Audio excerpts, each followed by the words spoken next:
was an event with the potential for disaster. 3,000 fans trying to crush into a Pitt Street music store for a glimpse of American heavy metal band Skid Row. Thousands of rock fans went on a rampage. Hang on, it says here that they're gonna stop the show because they don't like the word fuck, and you're not allowed to hear it. They were waiting for a music store appearance by American heavy metal band Skid Row. Now the way I see it, the way I fucking see it, is that each one of you people paid a bunch of fucking money to see a rock and roll show, is that right? Holy shit! It's laying down in the fucking hallway. They're getting fucking killed.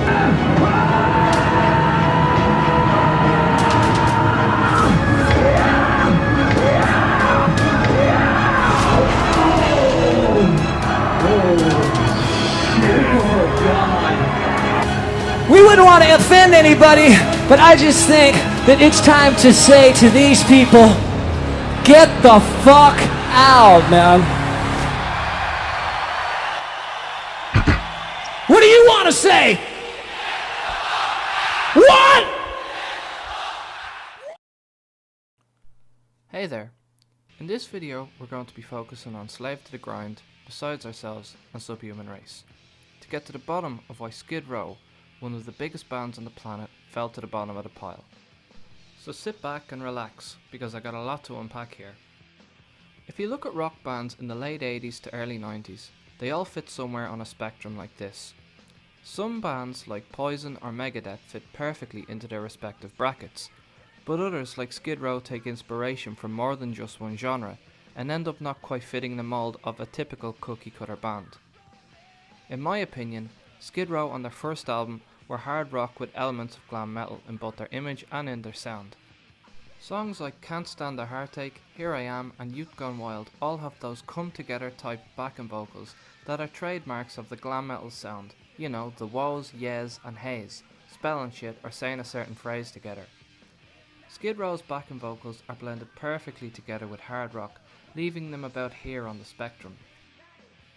And it's this eclectic mix of these types of music, style, uniqueness and talent that no doubt made their first album a huge success. Not only that, but they were all good looking lads, hell-bent for leather, that had mastered the unique art of the hair flip. These dudes looked amazing, they were very photogenic, and they were plastered over every rock magazine across America and the world. After touring with Bon Jovi, Motley Crue and Aerosmith, and their videos being on heavy rotation on MTV, coming into 1990, they were hugely popular rock stars by this point, and were enjoying every moment of it.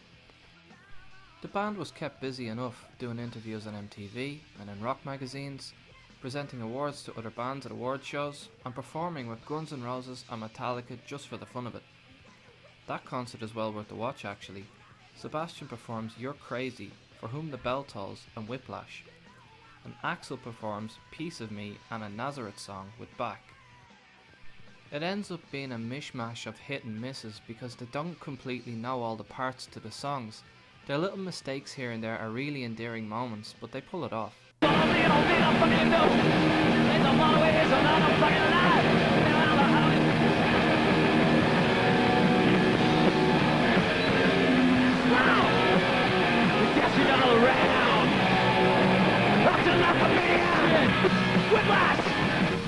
The 80s was over, and the era of the glam metal rock star was about to be a thing of the past, because grunge, alternative, hip-hop, boy bands, girl bands, rave and thrash metal were right around the corner.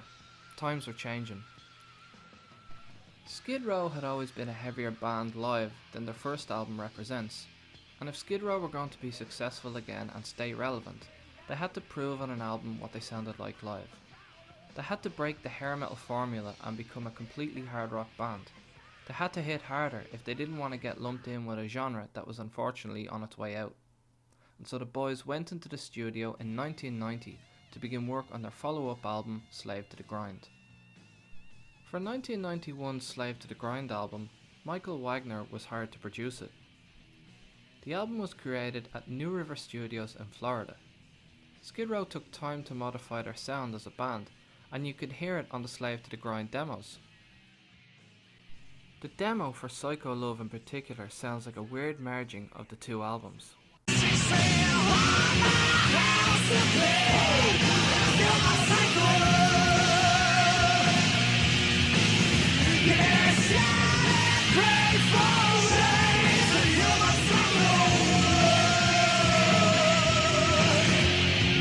It's got that signature hair metal backing vocal style merged with their soon-to-be new hard gritty rock sound of Slave to the Grind. The album version doesn't contain the backing vocals, and the guitar solo is better perfected, but you can see the transition happening on the demos.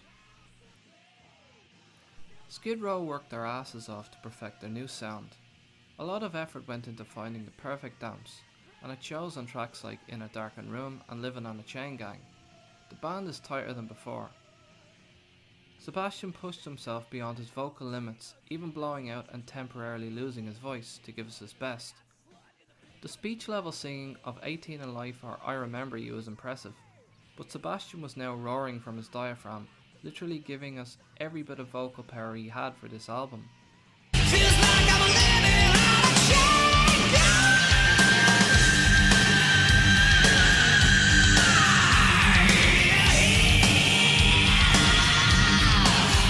The album artwork quite literally is a work of art painted by Sebastian Bach's father, perfectly interpreting what Slave to the Grind is all about.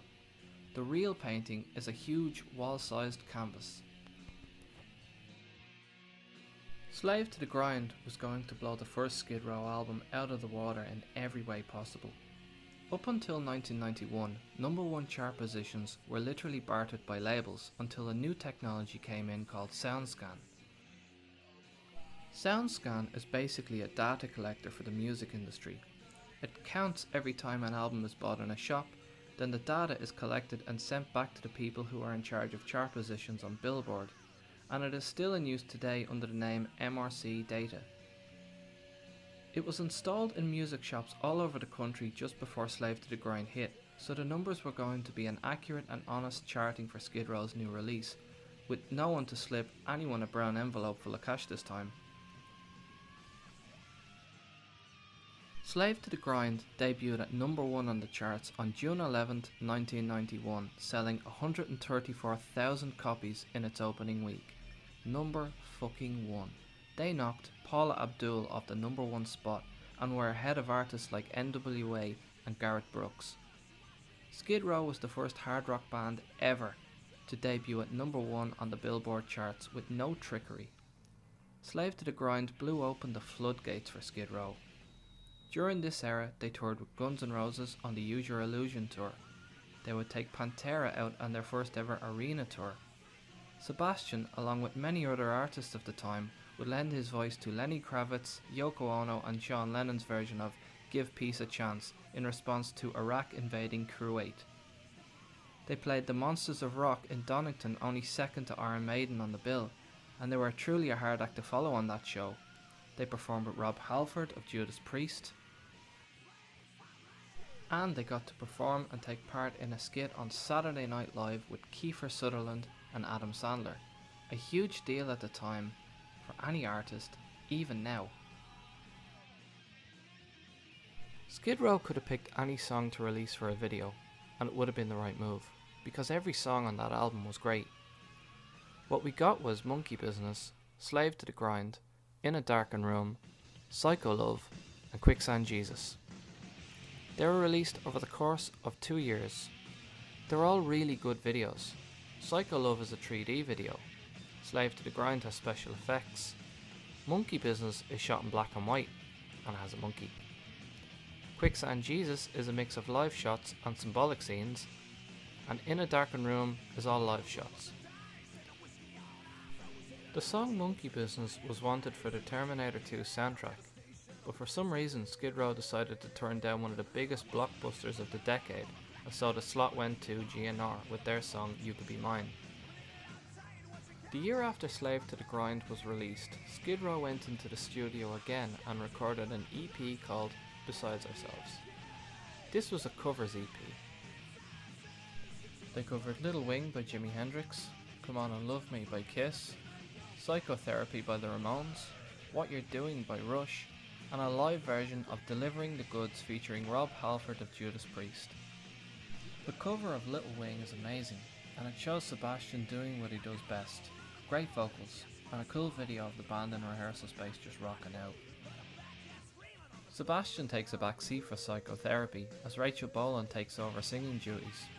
Tommy Down of Faster Pussycat also lent his voice to the track for the backing vocals. This video features Joey Ramone of the Ramones. It's a fun video, very punk. It's a good EP and it did okay in the charts and it kept the momentum going. The very last concert of the Slave to the Grind era took place in New Zealand in 1993 when they toured alongside Guns N' Roses on their Use Your Illusion tour.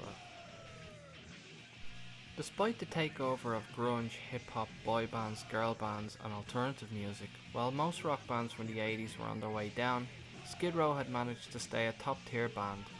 The hysteria on that side of the world was borderline Beatlemania, with people dying to get a look at them. But Skid Row were in the beginnings of breaking apart from the inside.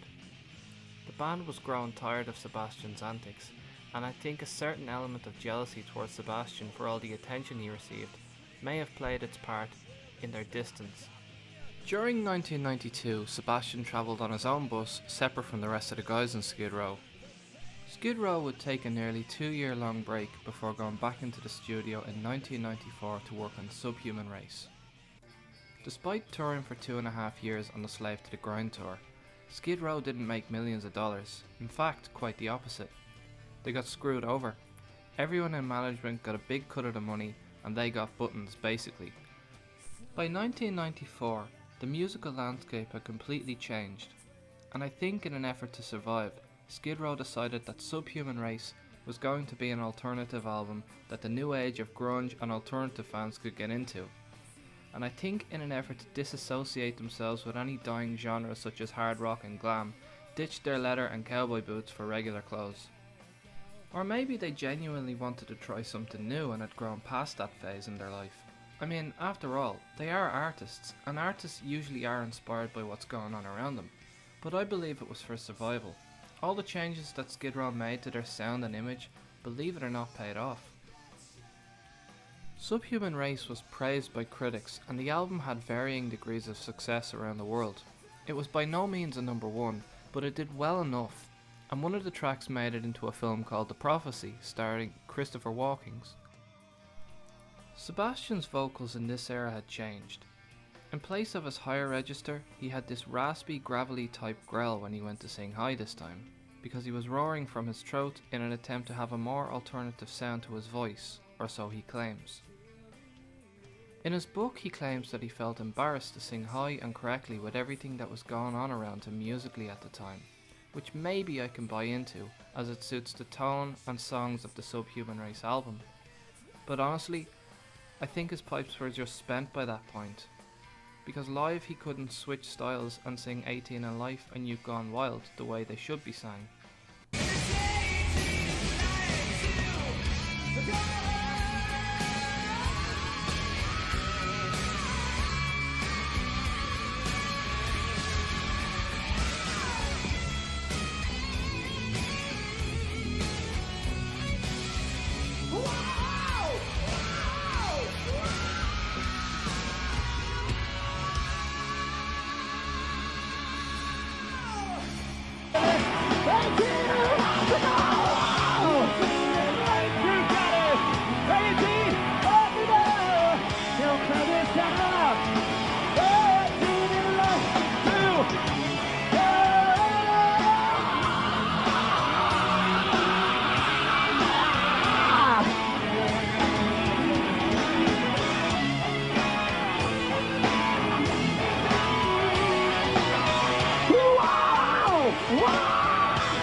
He simply can't reach where he needs to be, and maybe this was a contributing factor into the demise of Skid Row.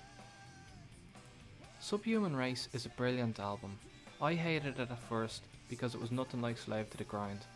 It didn't top Slave in my eyes, but I absolutely love it now. My favourite tracks from Subhuman Race are Breaking Down, My Enemy, Beat Yourself Blind and Into Another. Lyrically, it's very strong. It doesn't beat Slave to the Grind, but it's not trying to. It's just a different animal completely. The videos that were made for the Subhuman Race album were My Enemy, Into Another and Breaking Down. The Subhuman Beings on Tour, as it was called, tour to promote the album, has a successful run of shows across Europe, Japan, Southeast Asia, Taiwan and Korea. America, however, was hit and miss, and it was on this leg of the tour when Skid Row started to notice a decline in its audience. They attempted to headline 4,000 cap arenas across America and struggled to fill them. Just take a look at this TV clip. Sebastian is playing Donkey Kong on a Super Nintendo right next to a Mortal Kombat machine, where the presenter is promoting a rave soundtrack for the Mortal Kombat video game. I feel it's such a poignant clip that highlights how much the culture of music and entertainment was changing. Although on the way down, Skid Row were still on TV quite a lot, but it's clear to see that they just weren't the same hard rockin' band as they once were. One of their last gigs was a woefully bad performance at the Monsters of Rock Festival in 1996.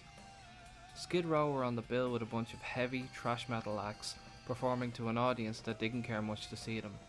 It's very clear by this point that Skid Row had run its course, which leads us to the breakup. It was late 1996. The final nail in the coffin was an argument that broke out between Sebastian and the other guys in the band. The rest of the guys were ghosting Sebastian, not returning his calls and not meeting up to hang out or rehearse. It was around this time that Skid Row got the call to open for Kiss on the Psycho Circus reunion tour.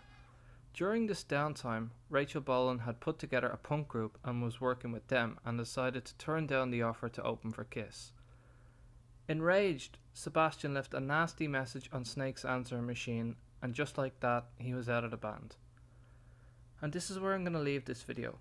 In future videos, I will be covering Thick Skin to present day Skid Row, and Sebastian Bach's career to present day. If you made it this far, thank you so much for watching. If you could like the video, share it, comment on it, I'd be very grateful. Thanks again.